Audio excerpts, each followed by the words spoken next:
Hello warriors, मी सुप्रिया आणि तुम्ही पाहत आहात वॉरियर ऑफिसर एज्युकेशनल चॅनल. फक्त लढण्याची नव्हे, जिंकण्याची तयारी. आजच्या लेक्चरमध्ये मी ज्या चॅलेंजबद्दल बोलले होते, 90 डेज चॅलेंज, ज्याबद्दल तुमच्यापैकी बऱ्याच जणांनी ॲडमिशन घ्यायचं आहे म्हणून मला कमेंटमध्ये तसंच ग्रुपवरती विचारलेलं आहे आणि त्याचबरोबर काही डाऊटसुद्धा विचारलेले आहेत. तर त्याच 90 डेज चॅलेंजमधले लेक्चर एक्झॅक्टली कशा प्रकारचे असतील त्याच्यातलंच एक डेमो लेक्चर जे आहे ते मी आज तुमच्यासाठी अपलोड करत आहे. तर हा जो व्हिडिओ आहे तर या प्रकारचेच तुम्हाला सर्व सब्जेक्टचे म्हणजे जे 5 सब्जेक्ट मी तुम्हाला सांगितलेले आहेत त्याचे व्हिडिओज तुम्हाला मिळतील आणि त्या टॉपिकची लिस्टसुद्धा लवकरच तुम्हाला चॅनलवरती प्रोव्हाइड करून देईल. त्यापूर्वी काही जे डाऊट मला विचारण्यात आलेले आहेत तर 1-2 डाऊट जे आहे ज्याच्याबद्दल मला बोलावंसं वाटते ते मी सांगते. 180 डेज चॅलेंज ज्यांनी पण फॉलो केले ते विद्यार्थी असं विचारत आहेत की मॅम आम्ही 180 डेज चॅलेंज फॉलो केलं आहे तर हे 90 डेज चॅलेंज जे आहे ते पण फॉलो करायची गरज आहे का. तर अर्थात 180 डेज चॅलेंजमध्ये मी तुम्हाला डेली टास्क, वीकली टास्क जे होते ते देत होते, सिलेबसमधले टॉपिक जे आहे ते देत होते किंवा देत आहे. 90 डेज चॅलेंजमध्ये काय वेगळं असणार आहे तर तुम्हाला डेली चॅलेंजेससोबत लेक्चर्ससुद्धा प्रोव्हाइड केले जाणार आहेत. 5 सब्जेक्टमधले लेक्चर्स जे की तुम्हाला आज डेमो लेक्चर पाहिल्यानंतर कळेल त्या प्रकारचे 5 सब्जेक्टचे तुम्हाला लेक्चर्स मिळतील आणि बाकी उरतात जे 2 सब्जेक्ट करंट अफेअर्स आणि मॅथ्स रिजनिंग तर त्यासाठी जे बेस्ट लेक्चर असतील यूट्यूबवरती अवेलेबल असणारे त्याच्या लिंक मी तुमच्यासोबत शेअर करेन. आणि दुसरा मुद्दा व्हॉइस चॅट जे आहे ते सुद्धा तुमच्यासाठी अरेंज केले जातील. वीकली व्हॉइस चॅट असतील ज्याच्यामध्ये डाऊट क्लिअरिंग पण घेतलं जाईल, बऱ्याचदा करंट अफेअर्सचं डिस्कशनसुद्धा घेतलं जाईल आणि त्याचबरोबर पर्सनल गायडन्स तर राहीलच. तर हा डिफरन्स मेन आहे 180 डेज चॅलेंज आणि 90 डेज चॅलेंजमध्ये. त्यामुळे डेफिनेटली जर तुम्हाला वाटत असेल की मला खरंच कन्सेप्ट क्लिअर करून घेण्यासाठी लेक्चर्सची गरज आहे तर तुम्ही 90 डेज चॅलेंजचा पार्ट व्हायला काहीच हरकत नाही. दुसरा मुद्दा, काही जण असं विचारतात की मॅम मला हे कंप्लीट होईल का, मग मला टाईम मॅनेज होईल का, मग मी हे करू शकेन का, मग माझं ऑलरेडी इकडे ॲडमिशन आहे किंवा माझी ही एक्झाम आहे वगैरे वगैरे बरेच जण प्रश्न विचारतात. तर अर्थात हा प्रश्न तुम्ही मला विचारण्यापूर्वी तुम्ही स्वतःला हा विचारा की मी हे मॅनेज करू शकेन का. कारण तुमची प्रत्येकाची लाईफस्टाईल आणि तुमचं दिवसभराचं जे शेड्यूल असतं ते प्रत्येकाचं वेगवेगळं असतं. त्यामुळे मी हे तुम्हाला नाही सांगू शकत की तुम्ही करू शकाल की नाही. तुमची कॅपॅसिटी काय आहे, तुमची स्ट्रेंथ काय आहे आणि तुम्ही प्रायोरिटी कशाला देता, या सगळ्या गोष्टी महत्त्वाच्या आहेत. जर तुम्हाला काहीही करून 8 ऑक्टोबरची एक्झाम क्रॅक करायचीच असेल तर डेफिनेटली तुम्ही त्याला म्हणजे पहिला प्रेफरन्स द्याल आणि त्यानुसार तुम्ही तुमचे प्रयत्न करत राहाल. काही जण असंही म्हणतात की म्हणजे जर मी हे चॅलेंज फॉलो केलं तर मी 100% पास होईन का. अर्थात तुम्ही चॅलेंज कुठल्या प्रकारे फॉलो करता याच्यावरती गोष्टी डिपेंड आहेत. म्हणजे तुम्ही जर लेक्चर्स प्रॉपरली पाहिले, त्याच्या नोट्स काढल्या, त्याच्यानंतर जे डेली चॅलेंजेस टार्गेट्स दिलेले आहेत ते तुम्ही कंप्लीट केले, सांगितलेल्या प्रकारे क्वेश्चन पेपर सॉल्विंग केलं, टेस्ट पेपर सॉल्विंग, ॲनालिसिस हे जर सगळं केलं तर निश्चितपणे तुम्ही पास व्हाल. पण जर तुम्ही स्वतःच्या प्रयत्नांच्या बाबतीत प्रामाणिक नसाल तर तुम्ही काही केलं तरी पासच नाही होऊ शकणार. सो हा पण परत अगेन तुम्ही किती तुमचे एफर्ट्स देता, तुम्ही तुमचे किती % देता याच्यावरती तुमचा रिझल्ट अवलंबून असतो. ठीक आहे, तर आजचं जे लेक्चर आहे ते एक डेमो लेक्चर आहे. आपण लेक्चरकडे वळूयात. बाकी जे काही डाऊट्स आहेत त्याच्याबद्दल मी ग्रुपवरती बोलेन किंवा एखादा छोटासा व्हिडिओ जो आहे तो मी अपलोड करेन. आता आज जो टॉपिक आपण घेत आहोत तो आहे अर्थशास्त्र या विषयामधला किंमत वाढ किंवा चलनवाढ हा घटक. चलनवाढ किंवा किंमत वाढ हा घटक का अभ्यासायचा आहे. पहिला मुद्दा तर राज्यसेवा असेल किंवा कंबाईंड ग्रुप बी असेल किंवा कंबाईंड ग्रुप सी असेल किंवा इतर ज्या एक्झाम आहेत त्या एक्झाम म्हणजे ज्या एक्झाममध्ये अर्थशास्त्र हा विषय आहे त्या एक्झामसाठी तुम्हाला किंमत वाढ हा घटक करावाच लागतो. जेव्हा तुम्ही किंमत वाढ हा घटक अभ्यासत असता त्याच्यातून तुमच्या ज्या संकल्पना क्लिअर होतात किंवा किंमत वाढ या घटकामध्ये असणाऱ्या ज्या संकल्पना आहेत त्या जर संकल्पना तुमच्या एकदा क्लिअर झाल्या तर तुम्हाला इकॉनॉमिक्समधला खूप मोठा पोर्शन आहे जो इझी वाटायला लागतो आणि त्याच्यामध्ये बेसिकली सार्वजनिक वित्त हा टॉपिक येतो.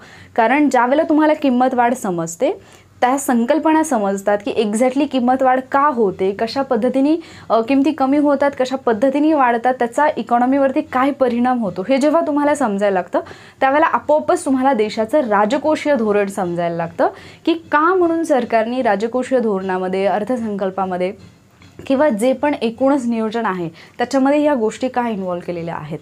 हे एक प्रकरण तुम्हाला समजेल.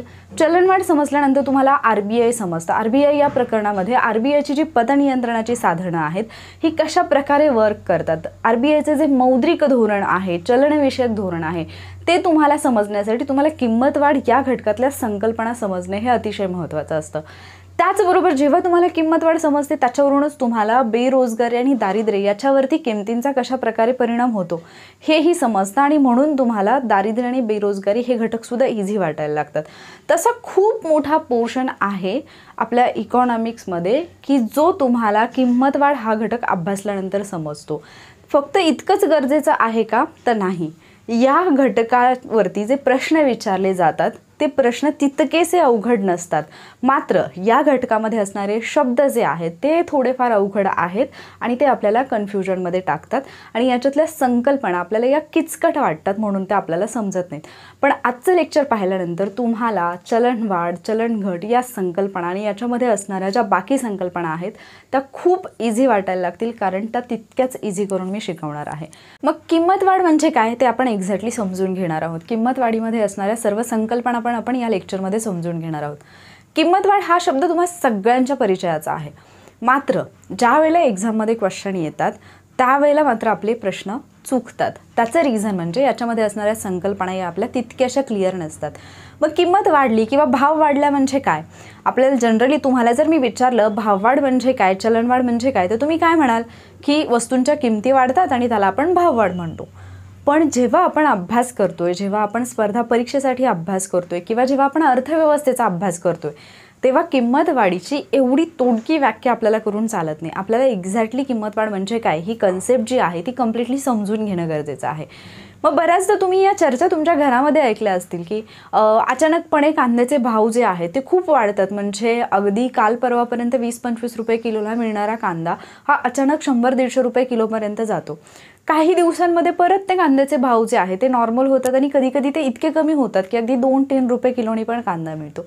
मग याला आपण भाववाढ म्हणायचं का, तर भाववाढ किंवा किंमत वाढ याचा अभ्यास करताना असा विशिष्ट कालावधी विचारात घेतला जातो. म्हणजे जर वस्तूंच्या किमती आज वाढल्या आणि आठवड्याभरामध्ये त्या परत कमी झाल्या तर त्याला आपण भाववाढ असं म्हणत नाही. ज्यावेळेला राष्ट्रीय उत्पन्नाच्या वाढीचा जो वेग आहे त्याच्यापेक्षा जास्त वेगाने किमती वाढायला लागतात आणि त्या विशिष्ट कालावधीसाठी वाढतात किंवा खूपच किमती वाढत जातात, ज्यामध्ये पैशाचं मूल्य हे कमी कमी होत जातं, त्यावेळेला त्याला आपण भाववाढ किंवा चलनवाढ म्हणतो. अर्थात एवढं लगेच व्याख्या सांगितली तर हे तुम्हाला तितकंसं क्लिअर होणार नाही. जेव्हा जेव्हा आपण पुढे जशा आपण संकल्पना क्लिअर करत जाऊ त्यावेळेला प्रत्येक गोष्ट तुमच्या डोक्यात एवढी परफेक्ट बसेल की तुम्हाला वाटेल की एवढा इझी टॉपिक होता आणि मला उगीच या टॉपिकची भीती वाटत होते. आता ज्यावेळेला किंमत वाढ या प्रकरणावरती प्रश्न येतात त्यावेळेला आपले प्रश्न चुकतात का, कारण किंमत वाढ किंवा भाव वाढ याच्यासाठी खूप वेगवेगळे शब्द वापरले जातात. तसंच याच प्रकरणामध्ये खूप सगळ्या संकल्पना अशा आहेत ज्या आपल्याला कन्फ्यूज करतात. खूप सगळे शब्द असे आहेत जे उच्चारण्यासाठी पण अवघड आहेत आणि लक्षात ठेवण्यासाठी पण अवघड आहेत. तर त्यामुळे तुम्हाला काय करायचं आहे, मराठीसोबत इंग्लिश नावं लक्षात ठेवण्याचा प्रयत्न करायचा आहे. उलट मी तर तुम्हाला म्हणेन की तुम्ही पहिला प्रेफरन्स तुमचा इंग्लिश शब्दांनाच द्या, कारण ज्यावेळेला तुम्ही ती नावं लक्षात ठेवाल तर इंग्लिश शब्दांना जास्त पर्यायी शब्द नसतात, मराठीमध्ये खूप पर्यायी शब्द असतात. जसं की जेव्हा आपण भाववाढ म्हणतो त्यावेळेला भाववाढीलाच आणखी जर शब्द आपण पाहिले तर भाववाढीलाच चलनवाढ असं सुद्धा म्हटलं जातं, चलन विस्तार असं सुद्धा म्हटलं जातं. मग चलन विस्तार हा जो शब्द आहे तो आपण जेव्हा RBI अभ्यासत असतो तर तिथे आपल्याला चलन विस्तार पाहायला मिळतो. मग चलन विस्तार, चलनवाढ, भाववाढ, किंमत वाढ, त्यानंतर मुद्रास्फीती याला सुद्धा भाववाढच म्हटलं जातं. आणि यालाच जर आपण इंग्लिशमधला शब्द पाहिला तर फक्त इन्फ्लेशन एवढंच तुम्हाला लक्षात ठेवायचं आहे. इन्फ्लेशन म्हणजे भाववाढ. तर हे सगळे जे शब्द आहेत ते भाववाढीसाठी किंवा किंमतवाढीसाठी वापरले जातात. मग भाववाढ जी आहे ती जी परिस्थिती असते भाववाढीची किंवा भाववाढीच्या कालावधीमध्ये एकूणच अर्थव्यवस्थेवर कशा पद्धतीने परिणाम होतो, भाववाढीची कारणं कोणती आहेत किंवा त्या परिस्थितीमध्ये असणारी वैशिष्ट्य कोणती आहेत, हे सगळं आपल्याला अभ्यासायचं आहे. आता जेव्हा आपण भाववाढ म्हणतोय त्यावेळेला त्याचा अर्थ इन्फ्लेशन किंवा मुद्रास्फीती असा होतो हे तर आपल्याला समजलं.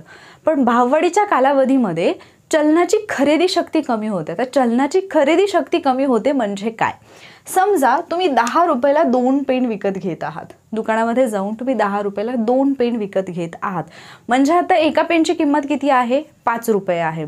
समजा किमती वाढल्या, भाववाढ झाला आणि आता काय व्हायला लागलं, एका पेनची किंमत झाली 10 रुपये, एका पेनची किंमत झाली 10 रुपये. आता तुम्ही दुकानामध्ये 10 रुपये घेऊन गेलात तर तुम्हाला 10 रुपयाला किती पेन मिळतील, फक्त एकच पेन मिळेल. म्हणजे आधी 10 रुपयाची पॉवर काय होती, तर 10 रुपयामध्ये तुम्ही 2 पेन खरेदी करू शकत होता. आता मात्र एकच पेन खरेदी करू शकता. याचाच अर्थ चलनाची खरेदी शक्ती कमी झाली. म्हणजेच भाववाढीच्या किंवा चलनवाढीच्या कालावधीमध्ये आपल्याला चलनाची खरेदी शक्ती किंवा पैशाची किंमत जी आहे ती कमी झालेली पाहायला मिळते. आणि हीच जी भाववाढीची परिस्थिती आहे ती ज्यावेळेला आपल्याला विशिष्ट कालावधी करता आणि खूप मोठ्या कालावधी करता आढळून येते, त्यावेळेला आपण त्याला किंमत वाढ किंवा भाववाढ म्हणतो. जे आज किमती वाढल्या आणि उद्या कमी झालं तर त्याला आपण भाववाढ म्हणू शकत नाही. ठीक आहे, तर चलनाची खरेदी शक्ती काय होईल, कमी होईल. म्हणजे आज जेवढं तुम्ही 10 रुपयांमध्ये ज्या वस्तू तुम्ही खरेदी करू शकता तेवढ्या तुम्ही उद्या नाही खरेदी करू शकत. तर यालाच काय म्हणाल तुम्ही, भाववाढ झाल्यानंतर चलनाची खरेदी शक्ती कमी होते. जेव्हा भाववाढीची परिस्थिती असते त्यावेळेला आपल्याला वस्तू आणि सेवांची मागणी जी आहे ती खूप मोठ्या प्रमाणावरती वाढलेली दिसते. आता मागणी वाढली की किंमतसुद्धा वाढते. आता अर्थात तुम्ही हे आपण इन जनरल जेव्हा बोलत असतो आपल्या दैनंदिन जीवनामध्ये तेव्हासुद्धा आपण म्हणतो की त्याला आता फार किंमत आली आहे, त्याचा भाव वाढला आहे. म्हणजे एखाद्या व्यक्तीला डिमांड म्हणजेच एखाद्या व्यक्तीची मागणी वाढली की भाव वाढला असं आपण इन जनरल म्हणतो. पण तीच कंडिशन आपल्याला इथे इकॉनॉमिक्समध्ये सुद्धा लागू पडते. अर्थशास्त्र शिकताना सुद्धा आपल्याला ते लागू पडतं. ज्यावेळेला एखाद्या वस्तूची मागणी वाढते त्यावेळेला त्या वस्तूची किंमत ही वाढलेली असते. आता त्या पाठीमागचं जर रिझन आपण पाहिलं तर पूर्ण इकॉनॉमीचं चक्र आपल्याला समजून घ्यावं लागतं. होतं काय, ज्या वेळेला वस्तूंची मागणी वाढते त्यावेळेला ऑटोमॅटिकली त्या वस्तूंचं उत्पादन वाढवण्याची गरज पडते आणि त्या वस्तूंचं उत्पादन वाढतं. उत्पादन वाढवायचं म्हणजे त्या उत्पादनासाठीचा खर्चही वाढतो आणि त्याच्यानुसार मग वस्तूंच्या किमती ज्या आहेत त्या वाढत जातात. तर हे पूर्ण चक्र आपण पुढे हळूहळू समजून घेणार आहोत.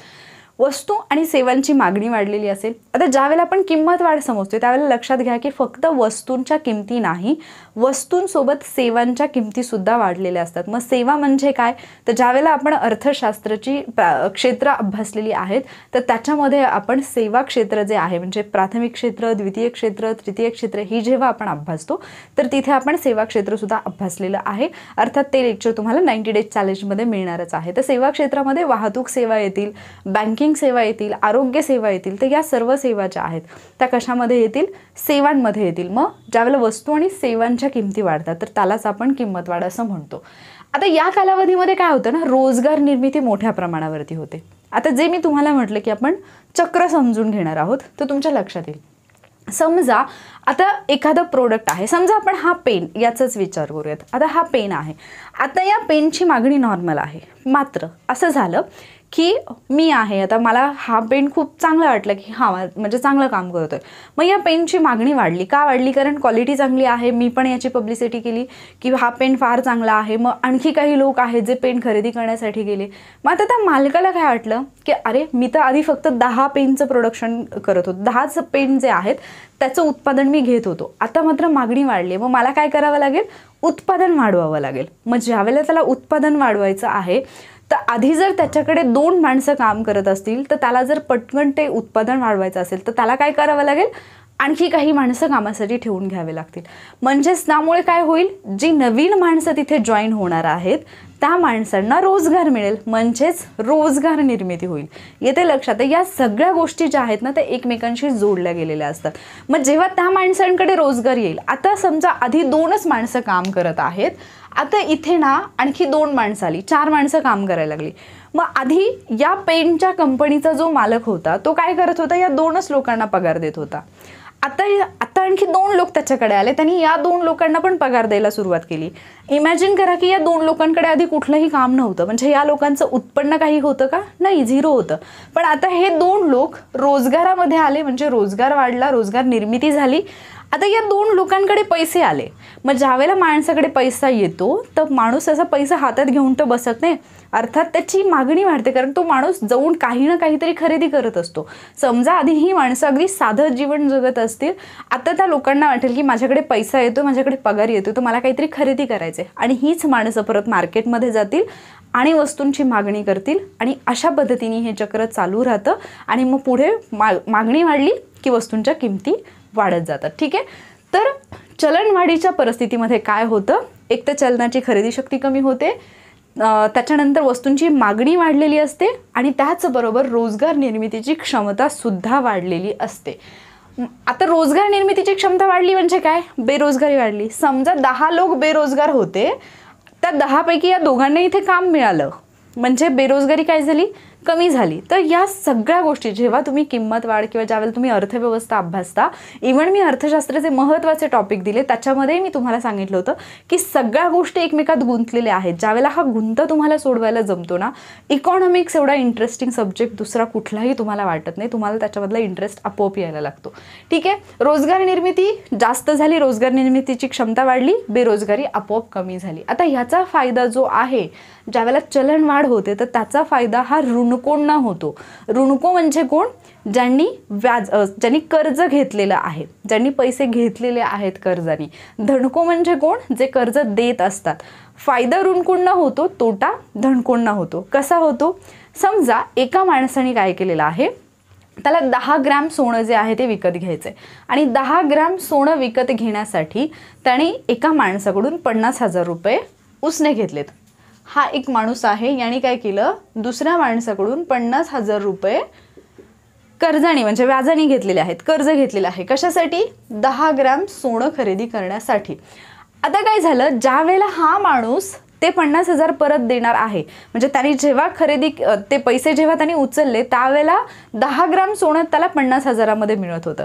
पण जेव्हा तो 50,000 परत देण्यासाठी गेला त्यावेळेला सोन्याचे भाव वाढले होते आणि आता 50,000मध्ये फक्त 8 ग्रॅम सोनं येत आहे. तर याचा फायदा कोणाला झाला, अर्थात ऋणकोला झाला. तर आता हे मी तुम्हाला खूप जनरल आणि खूप कॅज्युअल असं एक्झाम्पल दिलं फक्त तुम्हाला समजावं म्हणून. तर ही जी प्रोसेस आहे, जर आपण ब्रॉड लेवलला पाहिलं इकॉनॉमीमध्ये तर हे खूप डीपमध्ये जावं लागतं, पण आपल्याला ॲटलिस्ट लक्षात राहावं म्हणून फक्त मी हे तुम्हाला अगदी छोटंसं दैनंदिन जीवनातलं उदाहरण देते की ज्या वेळेला चलन वाढ होते किंवा भाववाढ होते तर त्याचा फायदा हा ऋणकोंना होतो. कारण ऋणकोनी जेवढे पैसे घेतले होते त्या पैशामध्ये ऋणको 10 ग्रॅम सोनं घेऊ शकत होता. पण भाववाढ झाली, ज्यावेळेला ऋणको हेच पैसे धनकोला परत देतोय त्यावेळेला धनको मात्र किती, फक्त 8 ग्रॅम सोनं खरेदी करू शकतो तेवढ्या पैशात. समजतंय. आता हे झालं भाववाढीचं. याच्या अगदी उलट परिस्थिती जर आपण पाहिली तर ती असते चलन घटीची. म्हणजेच जसं आपण पाहिलं की एका विशिष्ट कालावधीसाठी वस्तू आणि सेवांच्या किमतींच्या पातळीमध्ये सातत्याने होणारी वाढ याला आपण किंमत वाढ म्हणतो. तर याच्याच उलट एका विशिष्ट कालावधीमध्ये वस्तू आणि सेवांच्या किमतीमध्ये सततची होणारी घट याला म्हटलं जातं चलन घट. आपल्याला जनरली असं वाटतं की भाववाढ झाली की आपण सारखे ओरडत असतो, भाववाढ फार खराब आहे. पण जेव्हा आता तुम्ही चलन घट अभ्यासाल त्याच्यानंतर तुम्ही मला सांगायचं की अर्थशास्त्रासाठी, आपल्या अर्थव्यवस्थेसाठी चलन वाढ चांगली आहे की चलन घट चांगली आहे. मग जसं आपण चलन वाढीसाठी काही संज्ञा पाहिल्या होत्या तसंच जर आपण चलन घटचा विचार केला तर चलन घट यालाच आणखी काही शब्द आहेत. जसं की तिकडे आपण चलन विस्तार पाहिलं होतं, इकडे आहे चलन संकोच. चलन विस्तार घडून येणं आणि चलन संकोच घडून येणं. चलन विस्तार म्हणजे भाववाढ आणि चलन संकोच म्हणजे जे चलन घट आहे, किमती कमी होणं. ठीक आहे.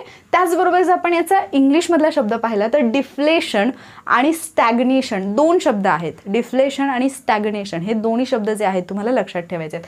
आणि जसं आपण चलनवाढीसाठी मुद्रास्फीती पाहिलं होतं तसं चलन घटीसाठी आपण मुद्रा अवस्फीती म्हणतो. मुद्रा अवस्फीती म्हणजे आता वस्तू आणि सेवांच्या किमतींमध्ये सातत्याने घट होत आहे. मग अशा वेळेला काय होतं तर मागणी ही कमी झालेली असते, वस्तू आणि सेवांची मागणी कमी झालेली असते. मग जेव्हा मागणी कमी होते त्यावेळेला त्याला तेवढीशी व्हॅल्यू नाही राहत. म्हणजे तुम्हाला अगदी जर दैनंदिन जीवनातलं उदाहरण द्यायचं म्हटलं तर तुम्ही दिवसभरामध्ये ज्या ठिकाणी आठवड्याचा बाजार भरतो अशा ठिकाणी, म्हणजे आमच्या गावात भरायचा आठवड्याचा बाजार, तर आठवड्याच्या बाजाराचं जर मी तुम्हाला उदाहरण दिलं तर पहा की जर तुम्ही सकाळी किंवा दुपारी बाजारामध्ये गेलात तर टोमॅटो असेल, बटाटे असतील, वांगी असतील, तुम्ही जर या भाज्यांच्या किमती विचारल्या तर समजा 15 रुपये किलो, 20 रुपये किलोनी या भाज्या तुम्हाला मिळत असतील. ज्या वेळेला बाजार जी मंडई असते ती बंद होणार असते, उशीर झालेला असतो, त्यावेळेला गिराईकं जी असतात ती म्हणजे कमी असतात. आता कोणी येणारं नसतं नवीन मार्केटमध्ये आणि त्यावेळेला जर तुम्ही त्या भाजीवाल्याजवळ गेलात आणि जर तुम्ही विचारलं तर सकाळपासून जे 15-20 किलोला मिळणारा हे असेल, टोमॅटो असेल किंवा बटाटा असेल, तर तो शेवटी मागणी कमी झालेली असते, त्याच्याकडे माल शिल्लक असतो, त्यामुळे तो 15 किंवा 20 रुपये किलोने देणार जे बटाटे किंवा जे टोमॅटो देत असतो. टोमॅटो ॲक्च्युली खूप महाग आहे आता.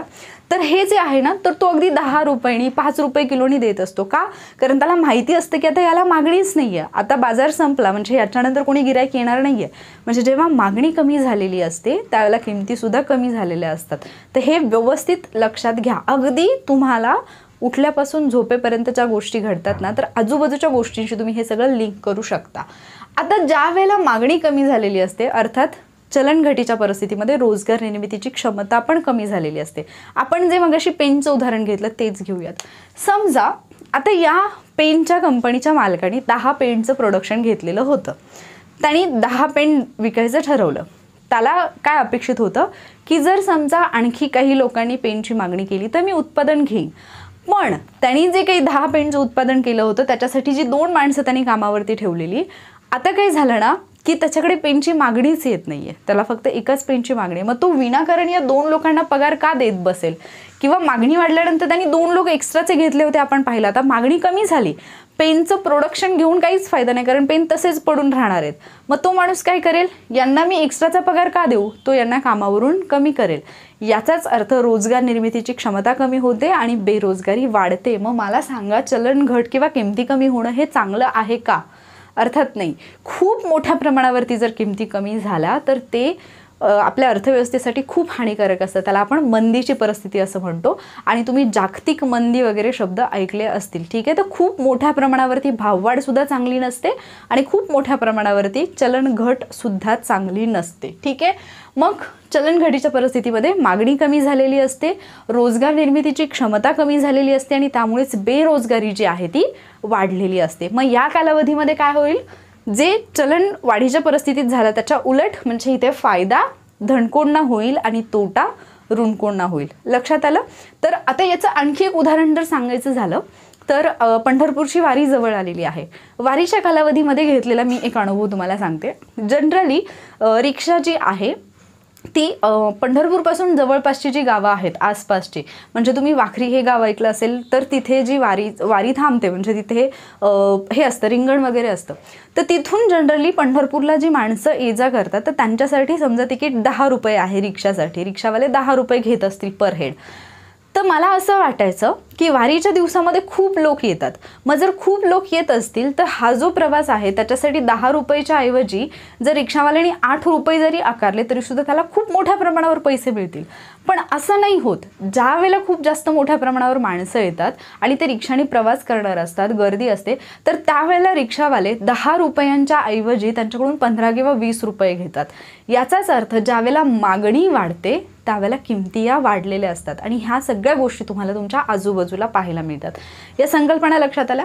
त्याच्यानंतर आता जर आपण भाववाढीचे प्रकार पाहायचे ठरवलं तर भाववाढीचे मुख्य प्रकार जर आपण पाहिले तर एकूण 4 प्रकार आहेत आणि हे जनरली भाववाढीच्या दरानुसार असतात की किती टक्क्यांनी भाववाढ होत आहे. आणि मग याच्यावरून तुमच्या लक्षात येईल की भाववाढ चांगली असते की नाही. मग जर प्रकार पाहिले तर पहिला प्रकार येतो रांगणारी, त्यानंतर येतो चालणारी, त्यानंतर येतो पळणारी आणि त्यानंतर येतो बेसुमार.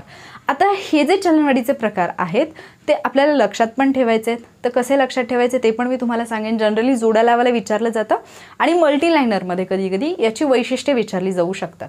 रांगणारी चलनवाढ म्हणजे काय? ज्या वेळेला चलनवाढीचा दर जो आहे तो 3% असतो किंवा 3% कमी असतो त्यावेळेला आपण त्या चलनवाढीला रांगणारी चलनवाढ असं म्हणतो.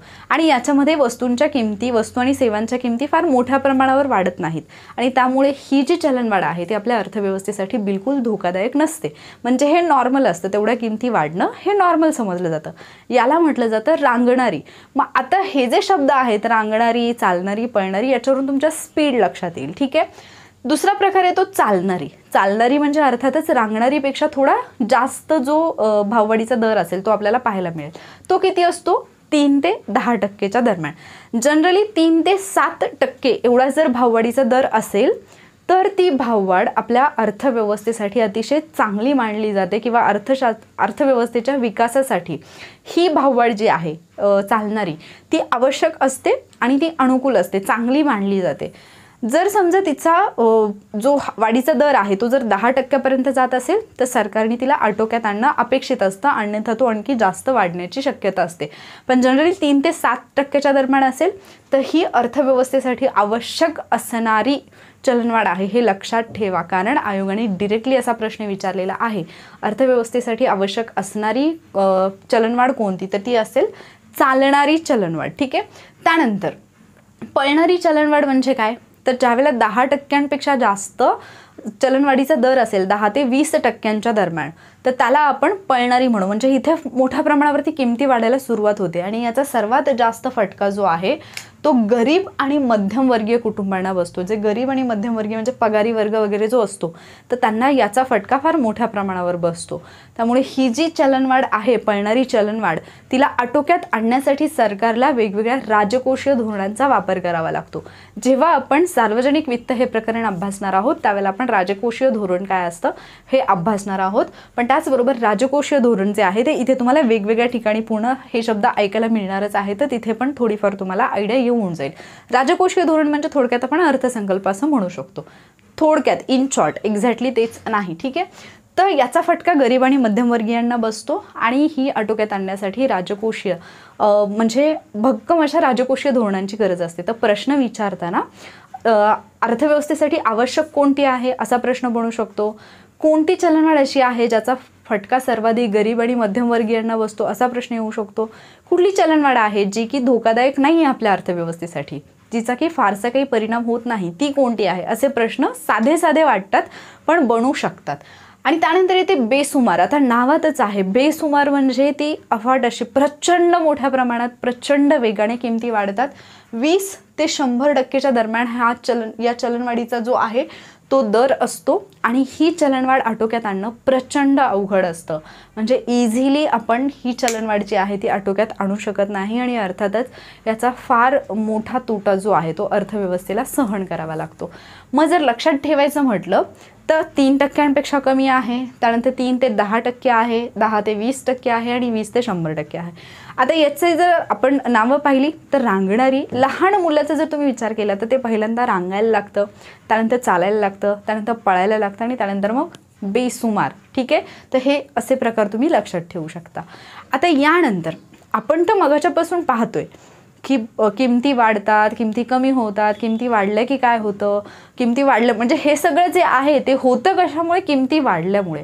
पण किमती वाढण्यापाठीमागे एक्झॅक्टली काय कारणं असतात, किमती कशामुळे वाढू शकतात, तर याचे सुद्धा प्रकार आपल्याला पाहायचे आहेत. किमती वाढण्यापाठीमागे मुख्य 2 कारणं असतात जी तुम्हाला डीपमध्ये समजून घ्यायची आहेत.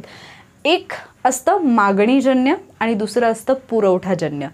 म्हणजे आपण पहिल्यापासूनच सुरुवातीपासूनच पाहिलं की वस्तूंची मागणी वाढली की किमती वाढतात. मग वस्तूंची मागणी का वाढते आणि किमती का वाढतात हे आपल्याला समजून घ्यायचं. आता मागणीजन्य म्हणजे काय, तर जेव्हा वस्तूंची मागणी वाढते त्यावेळेला आपोआप किमती वाढतात. आता मागणी तर वाढली आहे पण त्या प्रमाणात जर पुरवठा नाही झाला, म्हणजे वस्तूंचा जर पुरवठा कमी झाला तरी सुद्धा किमती वाढू शकतात. मग ही जी कारणं आहेत मागणीजन्य आणि पुरवठाजन्य ते आपण समजून घेणार आहोत. मागणीजन्य कारणांचा जर विचार आपण केला तर पहिलं कारण येतं शासकीय खर्चामध्ये प्रचंड वाढ. आता शासकीय खर्च काय असतो ते समजून घेऊयात. शासकीय खर्च म्हणजे काय, तुम्ही वेगवेगळ्या गव्हर्नमेंटच्या योजना ज्या आहेत त्या ऐकत असाल. गव्हर्नमेंट गरिबांसाठी किंवा सर्वसामान्य जनतेसाठी खूप सगळ्या योजना घेऊन येत असतं. जे पण बजेट असतं त्याच्यामध्ये विकास खर्च, बिगर विकास खर्च असं खर्चाचं विभागणी पण केलेली आपल्याला पाहायला मिळते. मग ज्या वेळेला गव्हर्नमेंट सर्वसामान्य जनतेसाठी अशा काही स्कीम घेऊन येत असतं त्यावेळेला अर्थातच सर्वसामान्य लोकांकडे असणारा पैसा वाढत असतो. कसा वाढत असतो, समजा गव्हर्नमेंटनी शेतकऱ्यांसाठीची स्कीम आणली. आता जो शेतकरी आहे त्याचं काही ठराविक असं महिन्याचं उत्पन्न नसतं. त्याचं काय की वर्षभरासाठी पीक घ्यायचं आणि त्याच्यातून येणारं जे उत्पन्न आहे त्याच्यातून तो त्याचा खर्च भागवत असतो. आता काय झालं, गव्हर्नमेंटनी शेतकऱ्यांच्या खात्यामध्ये 2-2 हजार रुपये टाकायला सुरुवात केली. मग ज्या शेतकऱ्याला या महिन्यामध्ये 2 हजार रुपये येणारच नव्हते तो शेतकरी काही खरेदी करण्याचा विचारच करू शकत नाही. पण जेव्हा सरकारकडून अशी कुठली तरी स्कीम येते आणि सरकार शेतकऱ्याच्या खात्यामध्ये पैसे टाकत आहे तर हे 2 हजार आल्यानंतर कुठलाही शेतकरी म्हणजे असतात काही की जे साठवून ठेवतील, तर ते आपण पुढे जाऊन पाहणारच आहोत. जे वेगवेगळ्या संकल्पना आहेत त्याच्यामध्ये पाहणारच आहोत. पण जनरली काय होतं, ज्यावेळेला एखाद्या व्यक्तीच्या अकाउंटला मग असे पैसे येतात तो माणूस काय करेल की ते पैसे काढून काही ना काहीतरी खरेदी करेल. मग तो जेव्हा खरेदी करायला जाईल म्हणजे तो एकच माणूस असेल का, नाही, किती मोठ्या प्रमाणावरती शेतकरी आहेत. आणि आपण ज्यावेळेला अर्थव्यवस्थेची वैशिष्ट्ये अभ्यासलेली आहेत म्हणजे जे ते लेक्चर 90 डेज चॅलेंजमध्ये येणार आहे तर त्याच्यामध्ये भारतीय अर्थव्यवस्थेची वैशिष्ट्ये अभ्यासताना कृषी क्षेत्रामध्ये कामगारांचा किती मोठ्या प्रमाणावरती सहभाग आहे हे पण आपण पाहतोय. मग ज्या वेळेला त्या शेतकऱ्याकडे पैसे आले, असे खूप सगळ्या शेतकऱ्यांकडे पैसे आले, मग हे शेतकरी काय करतील, काही ना काहीतरी खरेदी करायला जातील. मग आधी जो माणूस काहीच खरेदी करत नाहीये त्या माणसाकडे पैसे आले, तो माणूस खरेदी करायसाठी गेला, म्हणजेच त्याची मागणी वाढली आणि मागणी वाढल्यामुळे आपोआप किमती वाढल्या. याला म्हणायचं मागणीजन्य किंमत वाढण्याची कारणं. ठीक आहे, कशामुळे वाढलं? शासनाने त्याच्या खर्चात म्हणजे शासकीय खर्चामध्ये प्रचंड वाढ केली. शासनाने वेगवेगळ्या योजना आणल्या, त्या योजनांद्वारे लोकांपर्यंत पैसा आला किंवा वेगवेगळ्या स्कीम येतात. जसं की आता गॅस सिलेंडरच्या बाबतीमध्ये अनुदान आलं. मग एक सिलेंडर जे 1000 रुपयाला मिळत आहे तर गव्हर्नमेंटकडून अनुदान मिळालं आणि ते 1000 रुपयाचं सिलेंडर 800 रुपयालाच मिळालं. मग विचार करा की 1000 रुपये ज्या माणसं जो एक व्यक्ती जो 1000 रुपये देऊन सिलेंडर घेणार आहे त्याला आता 800 रुपये द्यावे लागतात. मग त्या व्यक्तीकडे 200 रुपये शिल्लक राहिले. मग 200 रुपये शिल्लक राहिल्यानंतर व्यक्ती काय म्हणणार की अरे माझे 1000 जाणार होते तिथे 800च गेले, आता 200 माझ्याकडे शिल्लक आहेत, तर या 200चं मला काहीतरी खरेदी करायचं आहे. म्हणजे परत मागणी वाढली आणि मागणी वाढली की किंमत वाढली. तर हे मी अगदी छोट्या लेवलला तुम्हाला का समजून सांगते, कारण जेव्हा दैनंदिन जीवनातल्या उदाहरणांसह तुम्ही समजून घ्याल तर हे अवघड वाटणारं प्रकरण सुद्धा तुम्हाला इझी वाटायला लागेल. समजलं? शासकीय खर्चात वाढ झाली हे मागणीजन्य कारण आहे आणि त्याच्यामुळे काय होतं, मागणी वाढते आणि किमती वाढतात. त्यानंतर तुटीचा अर्थ भरणा. आता ही एक कन्सेप्ट आपण सार्वजनिक वित्तमध्ये अभ्यासत आहोत. तुटीचा अर्थ भरणा ज्या वेळेला पण असं होतं की जो शासकीय खर्च आहे, एकूण उत्पन्न आणि एकूण खर्च याच्यामध्ये ज्यावेळेला ताळमेळ घालायचा असतो आणि शासनाकडची रक्कम कमी पडते त्यावेळेला तुटीचा अर्थसंकल्प मांडला जातो. आता हे काय आहे ते पण आपण याच्यामध्ये सार्वजनिक वित्त या प्रकरणामध्ये शिकणार आहोत. तर तुटीचा अर्थ भरणा करण्यासाठी शासन वेगवेगळ्या प्रकारे कर्ज पण घेत असतं किंवा RBI नवीन नोटा वगैरे छापल्या जातात आणि अर्थात हा पैसा परत एकदा मार्केटमध्येच येत असतो, लोकांपर्यंतच येत असतो आणि त्यामुळे पुन्हा एकदा मागणी वाढते. मागणी वाढली की किमती वाढतात. त्यानंतर चलन पुरवठ्यामध्ये वाढ. जे मी आता तुम्हाला तुटीचा अर्थ भरणा सांगितलं, तर चलन पुरवठ्यामध्ये वाढ ही कोणाकडून होते? RBI कडून होते. तुटीचा अर्थ भरणा हे शासनाचं म्हणजे शासनाकडचं कारण ठरतं, सरकारकडचं कारण ठरतं आणि चलन पुरवठ्यामध्ये वाढ हे RBI कडचं कारण ठरतं. RBI काय करतं ना, बऱ्याच वेळेला जे बाजारामधले म्हणजे बँकांचे जे व्याजदर असतात, बँकांना ज्या व्याजदराने कर्ज दिलं जातं त्याचे व्याजदर हे कमी करतं. समजा तुमची एक बँक आहे, SBI आहे धरून चला. SBI कोणाकडून कर्ज घेते? RBI कडून घेते. मी तुम्हाला थोडंसं क्लिअर करून सांगते. इथे लिहूयात आपण. SBI जी आहे ती RBI कडून कर्ज घेते. आता RBI काय करते? SBI ला कर्ज देताना सुरुवातीला ती 8 रुपयाने देते, 8% देते. आय डोंट नो, पण मी इन जनरल तुम्हाला एक सांगते, 8% देते. SBI काय करेल? 8% पैसे घेईल आणि ग्राहकाला देताना ते 10% देईल. अर्थात SBI ला काही ना काहीतरी फायदा झाला पाहिजे, बरोबर आहे. पण जर समजा RBI हा दर वाढवला, 8च्या ऐवजी 10% केला, जर RBI याला 10% केलं तर SBI काय करेल? कर्ज घेण्याचं प्रमाण कमी करेल आणि ती स्वतःचा पण व्याजदर वाढवेल. ती इकडे 12% करेल आणि मग त्यामुळे इकडचे लोक जे आहेत ते काही कर्ज काय करतील? व्याजदर वाढलेत, मग ज्यावेळेला व्याजदर वाढलेले असतात त्यावेळेला लोक जनरली कर्ज घेत नाहीत आणि लोकांकडचा पैसा आपोआप कमी होतो. हे आपण RBI मध्ये शिकतोय. पण इथे आपल्याला काय समजून घ्यायचंय? चलन पुरवठ्यामध्ये वाढ मग ती वेगवेगळ्या प्रकारे होऊ शकते. समजा RBI ने 8%च्या ऐवजी 5% किंवा 7% केलं तर SBI पण जास्त व्याज घेईल, कर्ज घेईल RBI कडून आणि SBI कमी व्याजदराने तो पैसा पुढे देईल आणि त्यामुळे मार्केटमध्ये पैसा येईल. मग चलन पुरवठ्यामध्ये वाढ वेगवेगळ्या प्रकारे होऊ शकते. एक तर जो तुटीचा अर्थभरणा मी सांगितला, तर RBI कडून नवीन नोटा पण छापल्या जातील. ॲक्च्युली तुटीचा अर्थभरणा हे जरी सरकारवरती अवलंबून असेल तरी त्यासाठी जे वेगवेगळे चलनविषयक मार्ग वापरले जातात त्याच्यामध्ये नवीन नोटांची छापणी सुद्धा केली जाऊ शकते. मग आता RBI कडून मोठ्या प्रमाणावरती पैसा जर बँकांकडे आला तर बँकांकडून तो लोकांकडे येतो आणि लोकांच्या हातातला पैसा वाढला की मागणी वाढते, मागणी वाढली की किंमत वाढते. त्यानंतर खाजगी खर्चात वाढ. आता काही लोकांचे खाजगी व्यवसाय असतात, ते काय करतात? त्यांचा एक व्यवसाय आहे, त्यांनी खूप मोठ्या प्रमाणावरती रक्कम त्याच्यामध्ये गुंतवलेली आहे, त्याच्यातून त्यांना उत्पन्न यायला लागलं. मग उत्पन्न यायला लागल्यानंतर जे काही त्यांना उत्पन्न मिळालेलं आहे, नफा मिळालेला आहे, तर ते बसून राहतात का? नाही. बिझनेसमॅन तुम्ही पाहिले असतील की त्यांचा एक बिझनेस असतो. असे खूप लोक पाहिले असतील ॲक्च्युली तुम्ही की जे अगदी छोट्या गोष्टीपासून सुरुवात करतात आणि परत ते वाढवत म्हणजे खूप मोठा त्यांचा बिझनेस होतो. मग समजा जो कोणी खाजगी उत्पादक असेल तो काय करेल? सुरुवातीला त्यांनी प्रोडक्ट म्हणजे जे काही उत्पादन असेल ते घ्यायला सुरुवात केली, त्याला खूप मोठ्या प्रमाणावरती त्याच्यातून पैसे मिळायला लागले, नफा व्हायला लागला. तो काय करेल? आणखी आणखी दुसरा एक उद्योग टाकेल, दुसरा उद्योग जर त्यांनी टाकला तर तिथे त्याला लोकांची गरज पडेल, मग जे लोक जॉईन होतील त्यांना रोजगार मिळेल, म्हणजे त्यांच्याकडचा पैसा वाढायला लागेल. प्लस याला ऑलरेडी एका उद्योगातून त्याला नफा मिळतोय, त्यांनी दुसरा पण उद्योग टाकला, त्याच्यातला पण पैसा याच्याकडे यायला लागला, म्हणजे हा पैसा जो आहे तो वाढत जाणार आहे. जे कामगार नव्याने जॉईन होतात त्यांच्याजवळचा पैसा वाढत जाणार आहे आणि अशा प्रकारे माणसाजवळचा पैसा वाढला, मार्केटमधला पैसा वाढला की मागणी वाढते आणि मागणी वाढली की किंमत वाढते. सगळीकडे हे सगळं आपल्या आजूबाजूला जे घडतंय त्याच्यावरतीच आहे. लोकसंख्येमध्ये प्रचंड मोठ्या प्रमाणावरती वाढ. आता माझ्या घरामध्ये समजा, जस्ट एक्झाम्पल म्हणून सांगते की समजा 4 माणसं आहेत. आता 4 माणसांसाठी आम्हाला जेवढं लागतंय तेवढ्या वस्तू आम्ही मागवतोय. समजा माझ्या घरातली लोकसंख्या वाढली आणि आता माझ्या घरामध्ये 6 लोक झाले, तर मागणी तर वाढणार आहे ना, कारण गरजा या 6 लोकांच्या भागवायच्यात. आधी फक्त 4 लोकांसाठी आवश्यक असणाऱ्या गोष्टी आल्या, त्यानंतर 6 लोकांसाठी. मग लोकसंख्येमध्ये जर प्रचंड मोठ्या प्रमाणात वाढ झाली तर मागणी मोठ्या प्रमाणात वाढते आणि मागणी वाढली की किंमत वाढते. म्हणजे हे सगळे जे घटक आपण अभ्यासतोय हे मागणी वाढण्यासाठी कारणीभूत आहेत आणि मागणी वाढण्यासाठी कारणीभूत ठरल्यामुळेच पुढे जाऊन किमती वाढत आहेत, म्हणून हे मागणीजन्य घटक आहेत. काळा पैसा. आता जे लोक म्हणजे काळा पैसा तुम्हाला सगळ्यांना माहिती आहे, 2 नंबरचा पैसा आपण त्याला म्हणतो. ज्या लोकांकडे असा काळा पैसा मोठ्या प्रमाणावर येतो ते लोक काय सगळा पैसा असत साठवून ठेवतात का? नाही. ते लोक काय करतात तर त्यांच्याकडचा जो पैसा आहे तो चैनीच्या वस्तूंमध्ये गुंतवतात किंवा मग मोठे मोठे फंक्शन करतात. ज्याच्याकडे खूप 2 नंबरचा पैसा येतो ते लोक जनरली खूप मोठं लग्न समारंभ वगैरे करतात, तर अशा ठिकाणी ते पैसा खर्च करायला लागतात.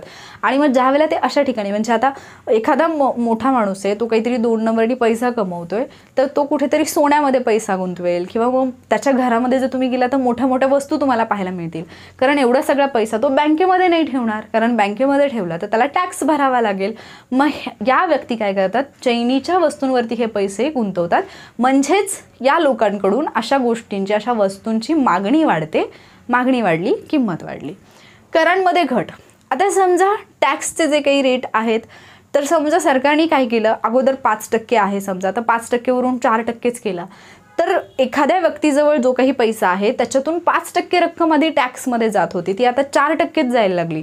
मग वरचा जो 1% आहे तो एक्स्ट्रा त्या माणसाजवळ राहिला, मग त्या माणसाकडचे पैसे वाढले, त्या माणसाकडे पैसे वाढले की माणसं गप्पणे बसत, ते काही ना काही खरेदी करतात, म्हणजेच मागणी वाढली आणि म्हणजेच काय झालं, किमती वाढल्या. आता हे मी परत सांगते की मी तुम्हाला एका व्यक्तीचं उदाहरण घेऊन सांगते, पण जेव्हा आपण अर्थशास्त्राचा अभ्यास करतो तर विचार करा की भारताची लोकसंख्या किती मोठ्या प्रमाणावर आहे आणि या सगळ्या गोष्टींचा, म्हणजे अगदी गरीब माणसापासून ते श्रीमंत माणसापर्यंत प्रत्येकाचा अर्थव्यवस्थेमध्ये सहभाग असतो आणि या गोष्टींचा फरक पडत असतो. ठीक आहे.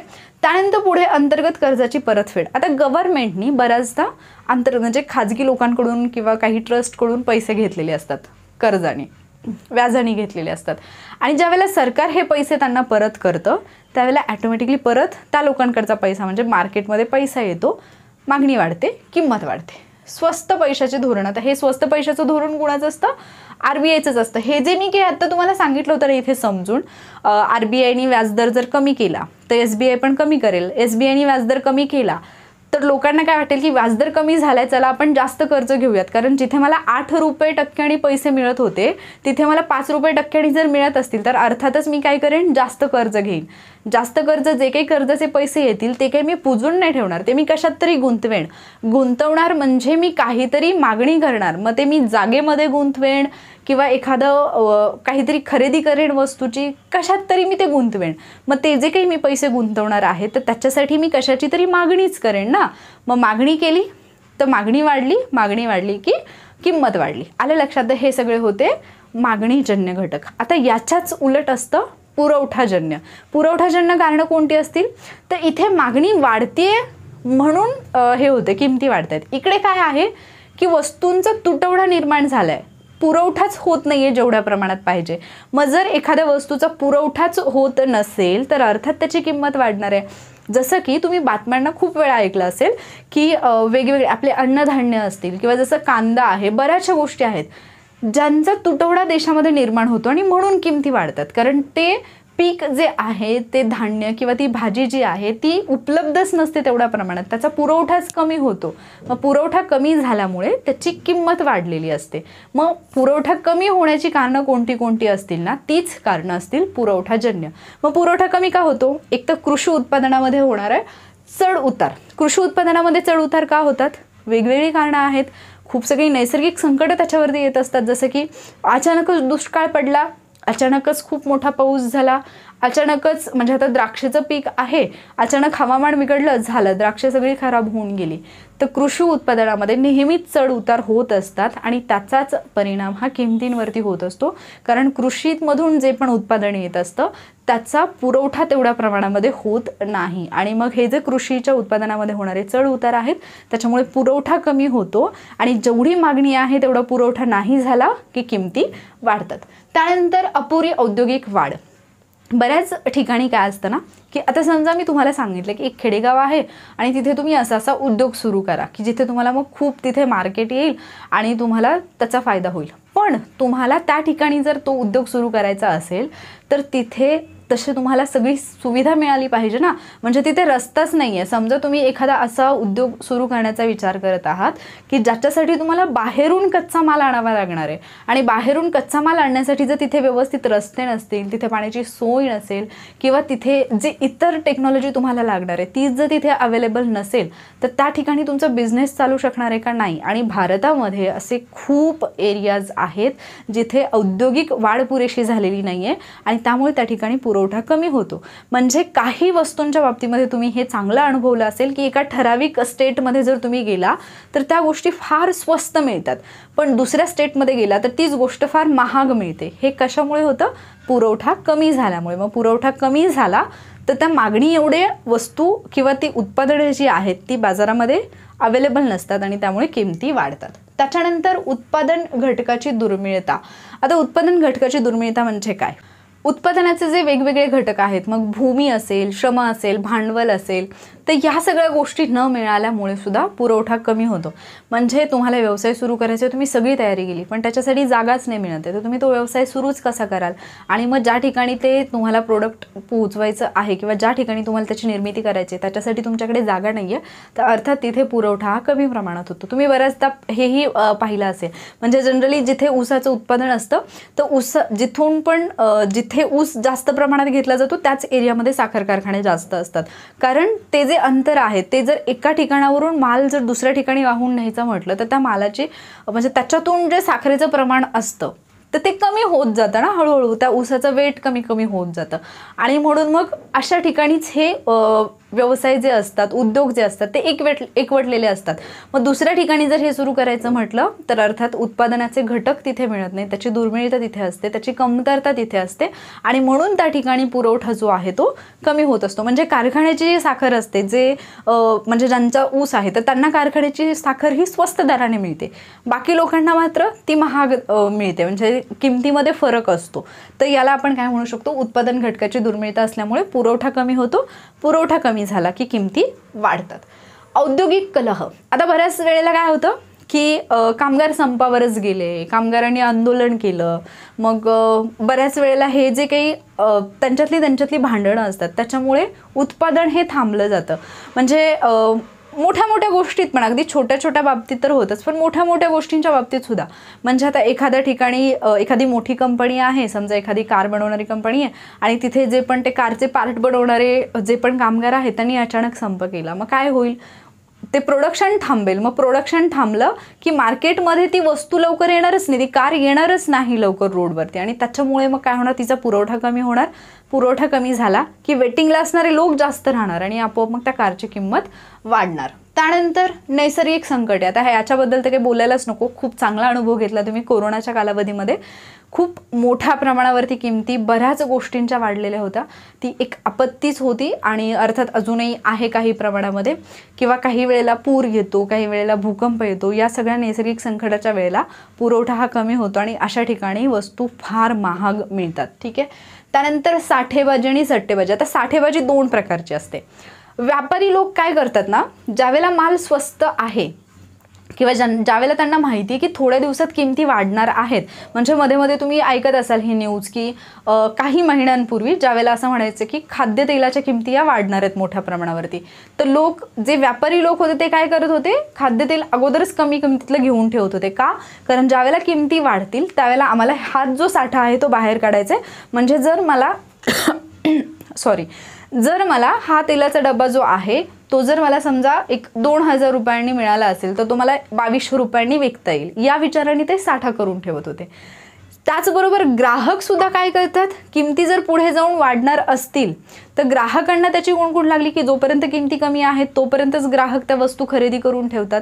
मग असं ज्यावेळेला मोठ्या प्रमाणावरती वस्तूंची खरेदी करून ठेवली जाते, त्याची साठवणूक करून ठेवली जाते, त्यावेळेला आपोआपच बाजारामध्ये त्याची कमतरता भासायला लागते, पुरवठा कमी पडतो आणि पुरवठा कमी झाला की किमती ज्या आहेत त्या वाढत जातात. त्यानंतर निर्यात वाढ. आता हे पण तुम्ही डेली न्यूजला ऐकलं असेल की भारत सरकारने काय केलं की जो काही आपल्याकडचा माल आहे तो मोठ्या प्रमाणावरती निर्यात केला, त्यामुळे भारतामध्येच त्याची टंचाई निर्माण झाली आणि त्याच्या किमती वाढल्या. मग बऱ्याचदा निर्यात थांबवून ठेवा म्हणून काही लोक आंदोलन करतात. काही वेळेला साठा का करून ठेवला, तुम्ही निर्यात का करत नाही म्हणून घोषणाबाजी झालेली आपण पाहतो. तर जर निर्यातीची वाढ मोठ्या प्रमाणावर झाली, समजा एखादं प्रोडक्ट आहे जे की आपल्या देशातलं आहे आणि आपल्या देशामधल्या लोकांनाच त्याची कमतरता आहे, पण आपण जर ते बाहेर मोठ्या प्रमाणावर पाठवतोय तर निर्यात मोठ्या प्रमाणावरती झाली आणि देशामध्ये ते उत्पादन कमी पडलं तर अर्थात देशामध्ये त्याच्या किमती वाढणार आहेत. त्यानंतर घटत्या उत्पादन फलाचा सिद्धांत म्हणजे काय, समजा कुठलीही जर तुम्ही एखादी फॅक्टरी घेतली तर त्याच्यामध्ये ज्या काही मशिनरीज असतील त्याची जी काही क्षमता असते कार्य करण्याची ती आहे तेवढीच राहते असं नाही. सुरुवातीला ती मशिनरी जेवढं फास्ट काम करत असेल तर अर्थात कुठलंही यंत्र असेल तर ते काही दिवसांनी म्हणजे काही वर्षाच्या कालावधीनंतर त्याची कार्यक्षमताही कमी कमी होत जात असते.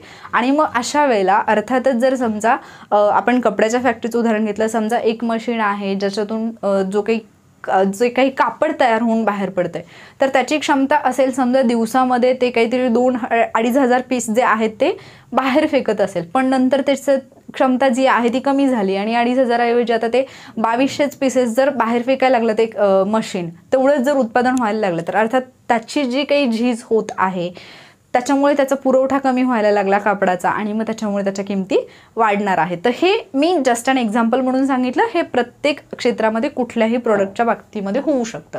त्यानंतर एकांगी उत्पादन. बऱ्याच वेळेला ना ज्याच्यातून पैसा मिळतोय त्याचंच उत्पादन घेण्याचा लोकांना मोह असतो. तर हे खूप चांगल्या प्रकारे तुम्ही रिलेट करू शकता शेतीच्या बाबतीमध्ये. काय होतं ना की टोमॅटोच्या किमती फार वाढल्यात, म्हणजे हे मी जनरली माझ्या आजूबाजूला जे ऐकते ते मी सांगते की टोमॅटो फार महाग झाले, अरे 100 रुपये 150 रुपये किलोला गेले टोमॅटो, आता मी टोमॅटो लावणार आहे. मग असे खूप सगळे लोक म्हणतात की आता टोमॅटोच्या किमती फार वाढल्यात आणि जर मी टोमॅटो लावलं तर मला फायदा होईल. पण जस्ट इमॅजिन करा की आत्ता बाजारामध्ये टोमॅटोच्या किमती वाढलेल्या आहेत आणि आत्ता टोमॅटोचं उत्पादन घेण्यासाठी मी आत्ता टोमॅटो लावलं तर त्याला टोमॅटो येईपर्यंत एक 2-3 महिन्यांचा कालावधी गेलेला असतो आणि तोपर्यंत खूप जणांनी टोमॅटोचं उत्पादन घेतलेलं असतं आणि त्यामुळे मोठ्या प्रमाणावर टोमॅटो मार्केटमध्ये आलेलं असतं आणि त्यामुळे काय होतं की टोमॅटो खूप मोठ्या प्रमाणावरती मार्केटमध्ये येतं आणि टोमॅटोच्या किमती कमी होतात कारण मागणीपेक्षा पुरवठा जास्त होतो तिथे. पण ज्या वेळेला एकांगी उत्पादन घेतलं जातं तर लोक काय करतील, सगळ्यांनीकडे टोमॅटोवरतीच लक्ष दिलं, कुणी बाकीच्या भाज्यांकडे लक्षच नाही दिलं, बाकीच्या भाज्यांचे जे भाव आहेत ते मग गगनाला भिडतात. अशा प्रकारे जर एकांगी उत्पादन घेण्यात आलं एकाच पिकावरती किंवा पीकच नाही कुठलंही प्रोडक्ट फक्त एकावरतीच फोकस केला तर बाकीचे जे काही उत्पादनं असतात त्याचा तुटवडा निर्माण होतो, त्याचा पुरवठा कमी होतो आणि त्यामुळे मागणी वाढते. तर या सगळ्या गोष्टी मी तुम्हाला खूप इझी लँग्वेजमध्ये समजून सांगण्याचा प्रयत्न केला आहे. उठल्यापासून झोपेपर्यंत ज्या गोष्टी तुम्ही आजूबाजूला पाहता त्या अनुभवातून तुम्हाला शिकता आलं पाहिजे. अर्थशास्त्र तुमच्या आजूबाजूलाच आहे, तुम्हाला कळलं पाहिजे. इतक्या सोप्या पद्धतीने मी हे सांगण्याचा प्रयत्न केलेला आहे. इथून पुढचा जो काही पार्ट आहे तो तुम्हाला 90 डेज चॅलेंजमध्ये पाहायला मिळेल कारण लेक्चर फार लेंदी झालं आहे. अर्थात 90 डेज चॅलेंजमधले लेक्चर्स असेच आहेत जे की थोडे डिस्क्रिप्टिव्ह घेतलेत. मात्र चॅनलवरती एवढं लेंदी लेक्चर जर मी अपलोड केलं तर मला माहीत नाही की किती % लोक आहेत जे सिरियसली पाहतील. सो एवढा पार्ट जो आहे तो तुम्हाला पाहायला मिळेल. आय होप की तुम्हाला जे काही मी शिकवलं, जे काही मी सांगितलं ते तुम्हाला समजलं असेल, तुमच्या कन्सेप्ट क्लिअर झाल्या असतील. याच्यानंतर 90 डेज चॅलेंजबद्दल जर काही तुमच्या मनात डाऊट असतील तर ते तुम्हाला विचारू शकता. यापूर्वीच मी बाकी गोष्टी क्लिअर केल्यात. पूर्ण ॲडमिशनची प्रोसिजर जी आहे ती मी तुम्हाला चॅनलवरती सेंड करणार आहे आणि लवकरात लवकर कुठल्या कुठल्या टॉपिकवरचे लेक्चर्स येणार आहेत ते टॉपिकसुद्धा मी, त्या टॉपिकची नावं पण मी लिहून तुम्हाला सेंड करेन चॅनलवरती. ठीक आहे. सो जर हा व्हिडिओ तुम्हाला आवडला असेल तर लाईक आणि शेअरसुद्धा नक्की करा, कारण खूप वॉरियर्स आहेत ज्यांना एवढी फीज देणं शक्य नसतं. आणि जिथे मी तुम्हाला आधीच सांगितलं की एका विषयाची फीस कमीत कमी 1300 तरी मी पाहिलेली आहे, त्याच्यापेक्षा कमी मी पाहिलेली नाही आहे. तर एवढी जास्त फी घेऊन कोर्सेस लोक देत आहेत, एका विषयाला एवढी देत आहेत. तर त्याहीपेक्षा म्हणजे एका विषयाला जेवढी फी असते त्याच्यापेक्षाही कमी फीमध्ये मी तुम्हाला 5 सब्जेक्टचे lectures plus voice chat plus तुमचं डाऊट क्लिअरिंग जे असेल प्लस क्वेश्चन पेपर खूप काही प्रोव्हाइड करणार आहे. जेव्हा तुम्ही चॅलेंज जॉईन करता तेव्हा तुम्हाला समजतंच की एक्झॅक्टली तुम्हाला काय काय मिळालं. मटेरियल खूप मिळतं तुम्हाला, तुम्ही कमी पडता, तुम्हाला वेळ कमी पडतो तेवढं सगळं कंप्लीट करण्यासाठी. इतकं सगळं मी तुम्हाला प्रोव्हाइड करून देत असते चॅलेंजमध्ये. सो जर तुम्हाला हे टीचिंग आवडलं असेल, मी जे शिकवलं ते तुम्हाला समजते असं वाटत असेल तर 90 डेज चॅलेंजसाठी ॲडमिशन नक्की घ्या. ॲडमिशन कधी ओपन होत आहेत? 28 तारखेला सकाळी 8 वाजता आणि नेहमीप्रमाणे लिमिटेड टाईमसाठी ॲडमिशन ओपन असणार आहेत. त्यामुळे परत बऱ्याच जणांना ॲडमिशन नाही मिळालं म्हणून खूप जण हे करतात, म्हणजे वारंवार विचारत राहतात. तर ॲडमिशनच्या बाबतीमध्ये तुम्हाला जर ॲडमिशन घ्यायचं असेल तर फर्स्ट कम फर्स्ट सर्वनुसारच मी ॲडमिशन देते. त्यामुळे त्या बाबतीत तुम्ही सतर्क राहणं हे गरजेचं आहे. बाकी पूर्ण चॅलेंजची जी काही माहिती आहे ती मी 90 डेज चॅलेंज या व्हिडिओमध्ये दिलेली आहे. तुम्हाला तो व्हिडिओ एंड स्क्रीनला मिळून जाईल, तिथून तुम्ही तो व्हिडिओ पाहून घ्या. तो व्हिडिओ पाहिल्याशिवाय कोणी ॲडमिशन घेऊ नका, कारण त्याच्यातल्या सूचना ॲडमिशन पूर्वी समजून घेणं हे फार गरजेचं आहे. आणि हे लेक्चर तुम्हाला कसं वाटलं हे मला सांगायला विसरू नका, कमेंटमध्ये नक्की सांगा. थँक्यू.